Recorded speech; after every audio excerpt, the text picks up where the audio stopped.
નમસ્કાર દર્શક મિત્રો, અમારી ચેનલમાં આપનું ફરી એકવાર હાર્દિક સ્વાગત છે। તો મિત્રો, હનુમાન જયંતીના દિવસે તમે હનુમાનજીની પૂજા કે વ્રત કરો કે ન કરો, પરંતુ આ 5 રૂપિયાની વસ્તુ તમારે કોઈ પણ સંજોગે તેમને અર્પણ કરી દેજો।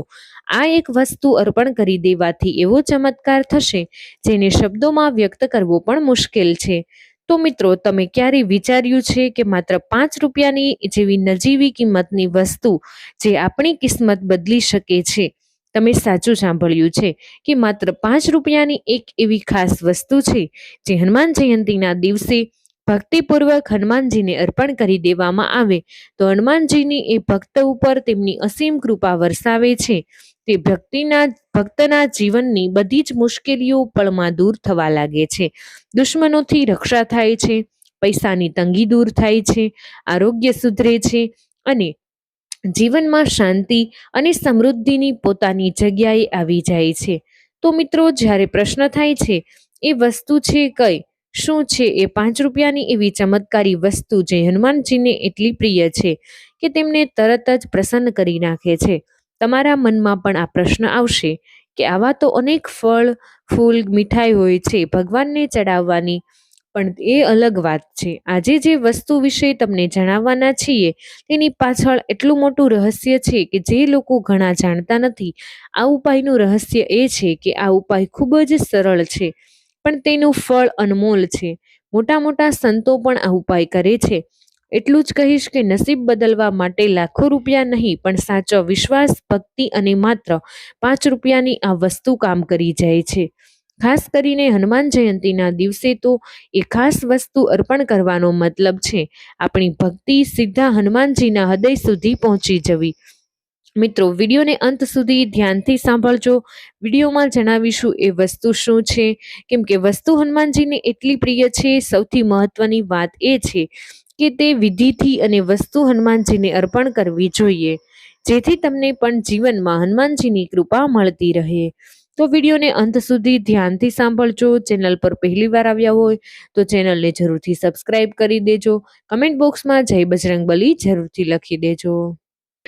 તો મિત્રો, હનુમાન મહોત્સવ એ ભગવાન હનુમાનજીના જન્મદિવસ અને તેની ઉજવણી છે હિન્દુ ધર્મમાં ખૂબ જ મહત્વ ધરાવે છે।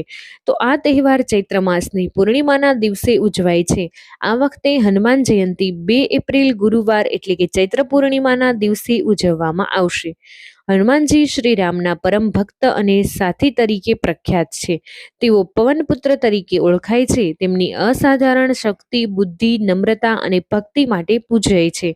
એક પૌરાણિક કથા અનુસાર હનુમાનજી બાળપણમાં એટલા તોફાની હતા કે એકવાર તેમણે સૂર્યને ફળ સમજી ગળી જવાનો પ્રયાસ કર્યો। આથી દેવતાઓએ તેને શાપ આપ્યો, તેઓ પોતાની શક્તિ ભૂલી જશે, પરંતુ જ્યારે કોઈ તેમની શક્તિ યાદ કરાવશે ત્યારે તેઓ અજય બનશે। આ કથા બતાવે છે કે હનુમાનજી શક્તિ અનંત છે, પરંતુ તેમની નમ્રતા અને તેમને વિશેષ બનાવે છે। તેથી તેમની કૃપા મેળવવા માટે આ ખાસ ઉપાય કરવો જ જોઈએ। હનુમાન જયંતીનું મહત્વ ભક્તો માટે ખૂબ જ વિશેષ ગણાય છે, કારણ કે આ વર્ષમાં હનુમાન જયંતી ખૂબ જ શુભ સંયોગો વચ્ચે આવી રહી છે। હનુમાન જયંતીના પાવન તહેવાર 2026માં 2 એપ્રિલ ગુરુવારના દિવસે આવે છે। હનુમાનજીને શનિદેવના દુષ્ટ ભાવોથી રક્ષક કરનાર માનવામાં આવે છે, એટલે હનુમાન જયંતી જો ગુરુવારે આવે તો તેનું મહત્વ અનેક ગણું વધી જાય છે।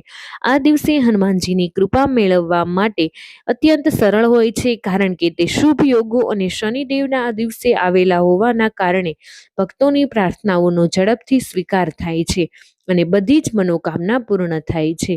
તો આ દિવસે માત્ર 5 રૂપિયાની એક વસ્તુ હનુમાનજીને અવશ્ય અર્પણ કરી દેજો।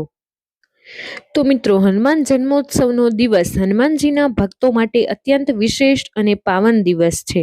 આ દિવસે ભક્તો ભગવાન હનુમાનજીના જન્મોત્સવની ઉજવણી શ્રદ્ધા અને ભક્તિભાવથી કરે છે, પરંતુ શાસ્ત્રો અને પૂરા વિધાન મુજબ હનુમાન જયંતીના દિવસે કેટલાય એવા કાર્યો છે જે ભૂલથી પણ ન કરવા જોઈએ।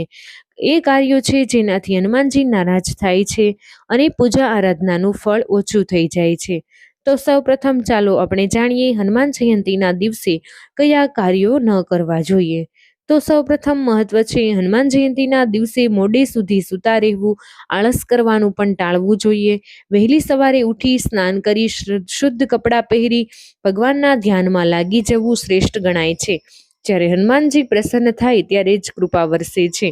હનુમાન જયંતીના દિવસે કોઈ પણ પ્રકારના મદિરા, પાન, તમાકુ કે નશીલા પદાર્થનું સેવન ન કરવું. હનુમાનજી બ્રહ્મચારી છે, પવિત્ર જીવન જીવતા દેવતા છે. તેની જન્મદિન કે શરીર અને મનની શુદ્ધ અનિવાર્ય છે. કોઈ પણ પ્રકારની ગંદી વાણી, અપશબ્દો, ઝઘડા, ગુસ્સા કે અપમાનજનક વર્તન આ દિવસે કરવું એ સંપૂર્ણ રીતે નિંદનીય છે. આ દિવસે ખાસ કરી માંસાહારી, ઈંડા કે કોઈ પણ એવું કંઈ જ બધી વસ્તુનો ત્યાગ કરવો જોઈએ. હનુમાનજી સત્વગુણી અને નિર્મળતાના ઉપાસક છે, તેથી શાકાહારી અને શુદ્ધ ભોજનનું ખાસ મહત્વ છે. જો ભક્તો પોતે ભોજન કરે તો 5 સાદું, પવિત્ર અને સ્વાસ્તિક ભોજન લેવું જોઈએ. આ દિવસે સવારે વહેલી બ્રહ્મ મુહૂર્તમાં જાગવું જોઈએ. આ સમય ભગવાનની કૃપા પ્રાપ્ત કરવા માટે શ્રેષ્ઠ સમય માનવામાં આવે છે. ત્યાર પછી શુદ્ધ સ્નાન કરવું, શરીર અને મનની શુદ્ધિ માટે જો શક્ય હોય તો તુલસી કે ગંગાજળથી સ્નાન કરવું ખૂબ જ શુભ ગણાય છે. તેમજ સ્ત્રીઓએ લાલ કે પીળા કપડાં અને પુરુષોએ સફેદ કે લાલ કપડાં પહેરવા શુભ માનવામાં આવે છે. ત્યારબાદ ઘર કે મંદિરના પૂર્વ કે ઉત્તર દિશા તરફ મુખ રાખી શકાય છે. પૂજા સ્થળ તૈયાર કરવું, પૂજા સ્થળને ગંગાજળ કે શુદ્ધ પાણીથી સાફ કરવું, લાલ કપડું પાથરી હનુમાનજીની મૂર્તિ કે ફોટો સ્થાપિત કરવો, આસપાસ લાલ ફૂલોથી શણગાર કરવો, હનુમાનજીને લાલ કુમકુમ, લાલ ચંદન, લાલ ફૂલ વગેરે અર્પણ કરવું જોઈએ. પૂજાની શરૂઆત ભગવાન શ્રી ગણેશના નામથી કરવી જોઈએ. કોઈ પણ શુભ કાર્ય શ્રી ગણેશ વિના અધૂરું માનવામાં આવે છે.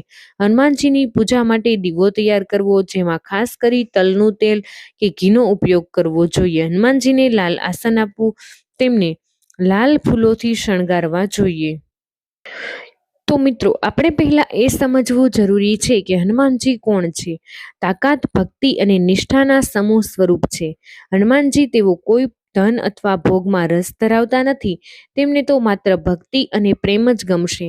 તેથી જ મિત્રો, સ્વયં હનુમાનજીને પ્રસન્ન કરવા માટે તમારે એ 5 રૂપિયાની ચમત્કારી વસ્તુ એટલે કે લાલ ચણા તેમને અર્પણ કરવાના છે. મિત્રો, લાલ ચણા એટલે કે હનુમાનજીની પસંદગીની વસ્તુ. એવું માનવામાં આવે છે કે જો તમે હનુમાન જન્મોત્સવના દિવસે લાલ ચણા તેમને અર્પણ કરો છો, તમારી તમામ સમસ્યા દૂર થવા લાગે છે. પણ એ યાદ રાખવું જરૂરી છે કે માત્ર ચણા મૂકવાથી નહીં, અર્પણ કરવાથી નહીં, એક ખાસ વિધિ છે. વિધિ વગરના પ્રસાદ જણ વળેલા બીજ જેવા છે. તો ચાલો જાણીએ ચમત્કારી વિધિ વિશે. એ કર્યા બાદ જ તમારે ચણા હનુમાનજીને અર્પણ કરવાના છે. હનુમાન જયંતીના દિવસે વહેલી સવારે ઉઠીને સ્નાન કરો. પછી એક લાલ કપડા ઉપર હનુમાનજીની મૂર્તિ કે તસવીર સ્થાપિત કરો. પહેલા તેમને લાલ ફૂલ અર્પણ કરો. ત્યારબાદ શુદ્ધતાથી લાવેલા માત્ર 5 રૂપિયાના લાલ ચણા એક થાળીમાં ભરી ભક્તિપૂર્વક તેમને અર્પણ કરો.